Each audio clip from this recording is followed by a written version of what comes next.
नमस्ते मित्रांनो, घरगुती उपाय या ऑफिशियल यूट्यूब चॅनलमध्ये आपल्या सर्वांचं स्वागत आहे। मित्रांनो, आज आपण लसणाच्या एका पाकळीचा अतिशय चमत्कारिक असा गुणधर्म पाहणार आहोत। मित्रांनो, आपल्या सर्वांना ढास लागणे किंवा उबळ येणे, मोठ्या प्रमाणात कोरडा खोकला येणे या प्रकारच्या समस्या जाणवत असतात। त्याचबरोबर हृदयविकार असणाऱ्या व्यक्तींना उच्च रक्तदाबाची जी समस्या आहे ती नेहमीच जाणवत असते। त्याचबरोबर दातांमध्ये पू होणे किंवा दात दुखणे, दातांमध्ये कीड तयार होणे या समस्या सुद्धा सर्वांना जाणवतच असतात। त्याचबरोबर वृद्ध व्यक्ती किंवा जास्त मोठं काम करणारे ज्या व्यक्ती आहेत त्यांच्यामध्ये सांधेदुखीच्या ज्या वेदना आहेत त्या असह्य होत असतात। या सर्व समस्यांवरती लसणाची एक पाकळी हा खूप मोठा रामबाण उपाय आहे। सविस्तर आपण या व्हिडिओमध्ये पाहणार आहोत की आपल्याला या लसणाचा कशा प्रकारे उपयोग करायचा आहे।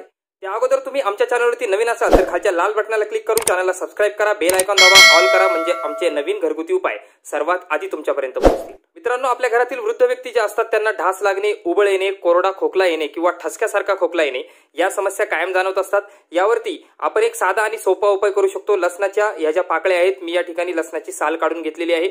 ज्या वेळेस वृद्ध व्यक्तींना किंवा घरातील कुठल्याही व्यक्तींना मोठ्या प्रमाणात ढास लागण्यासारखा खोकला येईल किंवा ठसक्यासारखा खोकला येईल त्यावेळेस तुम्ही ही लसणाची एक पाकळी त्यांना त्याच वेळी लगेच खायला द्यायची आहे। ही जी पाकळी आहे ही आपल्याला चावून खायची आहे। लसणातील अँटीबॅक्टेरियल आणि अँटी फंगल जे गुणधर्म आहेत ते आपल्या घशातील रोगजंतू लगेच मारण्याचं काम करतात आणि आपल्याला जी येणारी उबळ आहे किंवा ठसक्यासारखा खोकला आहे हा लगेच गायब होत असतो। दातांच्या समस्या ज्या व्यक्तींना आहे त्यांच्यासाठी सुद्धा लसूण हा अतिशय गुणकारी आहे। आपल्या दातामध्ये कीड झालेली असेल किंवा दात दुखत असेल किंवा दातामधून जर पू येत असेल तर लसणाची फक्त एक पाकळी त्यावर चमत्कारिक असा उपाय करते। लसणाची पाकळी ज्या ठिकाणी दात दुखत आहे किंवा कीड झालेली आहे त्या ठिकाणी जर 10 मिनिटे दाबून धरली तर आपली जी दातदुखी आहे किंवा दाढदुखी आहे त्याची जी ठणक असते ती लगेच गायब होते। त्याचबरोबर दातातील कीड बाहेर निघण्यास सुद्धा मोठ्या प्रमाणामध्ये मदत मिळते।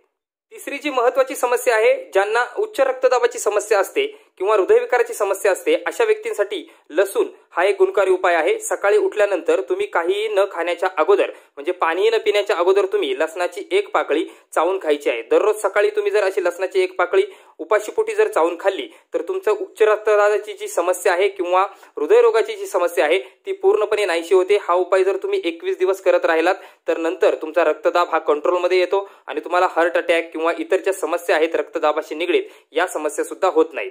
ज्या व्यक्तींना सांधेदुखीची समस्या असते त्यांच्यासाठी सुद्धा लसूण गुणकारी आहे। अशा व्यक्तींनी दररोज 2 वेळा म्हणजे सकाळी आणि संध्याकाळी अशी भाजलेल्या लसणाच्या पाकळीचं सेवन करायचं आहे। अशा पद्धतीने जर 21 दिवस तुम्ही हा उपाय जर करत राहिलात तर सांधेदुखीची जी समस्या आहे ती सुद्धा पूर्णपणे गायब होते। आपल्या सांध्यांमध्ये जे लुब्रिकंट असतं ते वाढवण्याचं काम हा लसणातील घटक करत असतो, त्यामुळे सांधेदुखीवर हा सुद्धा अतिशय साधा उपाय आहे।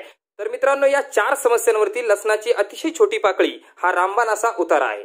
या समस्यांवरती आपण ॲलोपॅथीची औषधं खातो आणि त्यामुळे आपल्याला साईड इफेक्ट जाणवतात, तर ही सर्व औषधं खाण्यापेक्षा आपण जर हा साधा आणि सोपा उपाय लसणाच्या पाकळीचा जर केला तर आपल्या 4ही समस्यांपासून हा सुटकारा मिळू शकतो। चला तर मग मित्रांनो, हा उपाय नक्की करा आणि मला कमेंट बॉक्समध्ये नक्की कमेंट करा की हा उपाय तुम्हाला कसा वाटला। पुन्हा भेटूया अशाच नवीन घरगुती उपायांसह। तोपर्यंत स्वस्थ रहा, निरोगी रहा। नमस्कार।